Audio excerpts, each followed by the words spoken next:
بعد مشوار طويل من الانتصارات، ناشئ اليمن في المباراة النهائية مع نظيره السعودي في بطولة اتحاد غرب آسيا العاشرة.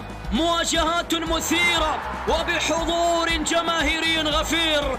المتعة والإثارة والتشويق على استاد السعادة الرياضي في سلطنة عمان تشاهدونها على قناة الصعيد الفضائية الأربعاء 6:30 مساء، كما سيتم نقلها مباشرة على صفحات القناة فيسبوك ويوتيوب.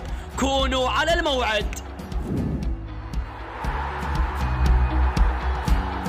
برنس بيبي لصناعة الحفاضات الطبية، المنتج الوطني الطبي الأول في اليمن.